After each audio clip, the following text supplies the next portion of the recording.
Ito naman para sa ating mga kasimpol na mga bitter. Remember, when you're bitter, you can be better. With a little creativity, you can make a simple ingredient that is bitter into something that's very delicious. Tara, magluto tayo ng relyenong ampalaya. Simpol, simpol. Luto na, ha-ha. So, meron tayong ampalaya. Yung ampalaya, hinatin natin siya ng rings. So, around 1 inch thick, no? Yung rings natin. At binabad natin siya ng mainit na tubig na may asin. So, iniwan natin siya ng a few minutes hanggang medyo magkata siya, mag-change yung color niya para mabawasan yung kanyang pait. So, we set that aside while we work on our filling. Kasi relleno means stuffed. So, we are going to stuff our ampalaya. So, meron tayong ground pork at chopped shrimp. Halo natin siya. We season with a little salt, a little pepper, a little oyster sauce, a little ginger, grated ginger for flavor, a little garlic, and a little onions.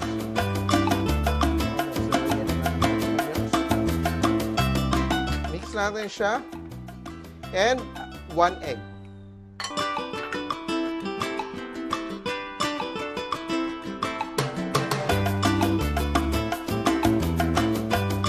And lalagyan din natin siya ng konting cornstarch.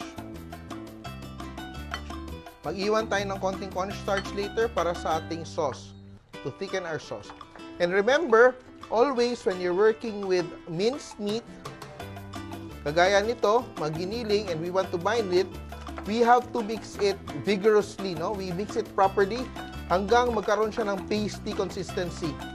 Nakikita natin, kanina very loose and ngayon nagiging malagkit siya, meaning nag-emulsify na ating mixture.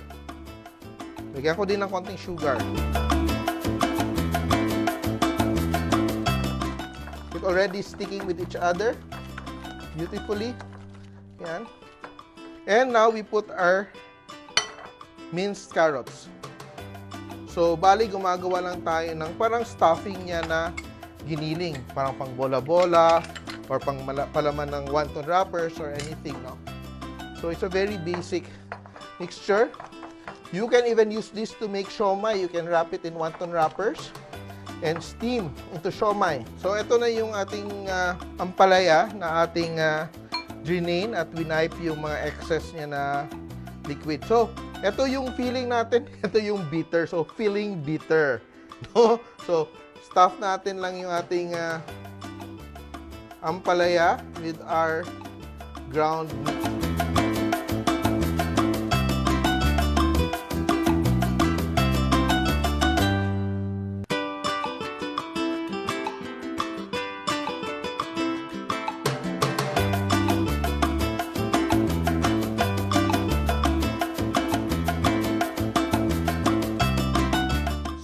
Ito yung medyo kakaiba na way of preparing your ampalaya na very interesting and also very delicious, especially for the people who love ampalaya. Kasi there are people who really love the ampalaya eh. So at least may iba kayong recipe na magagawa.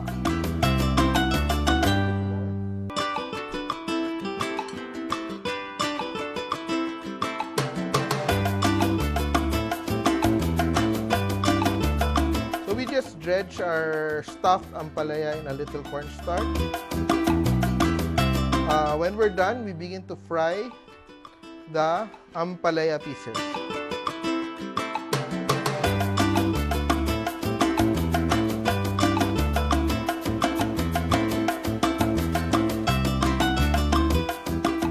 So, baliktarin natin yung ating ampalaya. So, it fries and seals on the other end as well.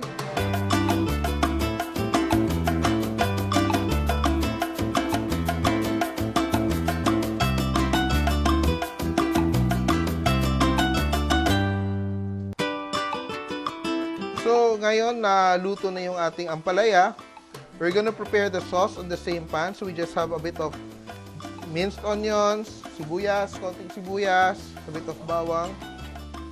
Yan. We have some ginger, red bell pepper for color, and a little bit of ginger, no? Konting ginger lang yung nilalagay natin to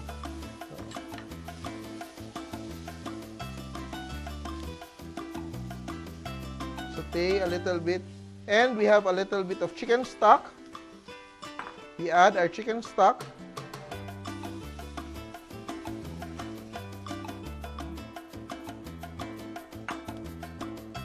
We put our cornstarch. Oyster sauce. Put our oyster sauce. A little bit of sugar. Just a little bit of soy sauce for some saltiness. And we braise the ampalaya. And to finish, we just add a little bit of sesame oil. So it has a nutty aroma. Toss, and now we are ready to plate.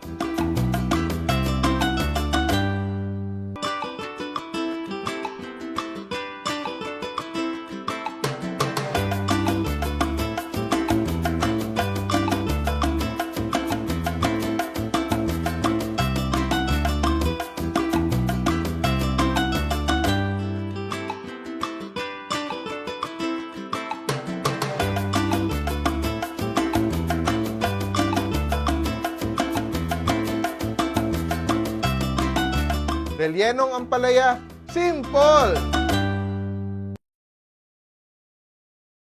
Nagustuhan niyo ba ang video na to? Please share para lalong dumaming ating mga kasimpol. And don't forget to subscribe to our Facebook, YouTube, and Instagram accounts.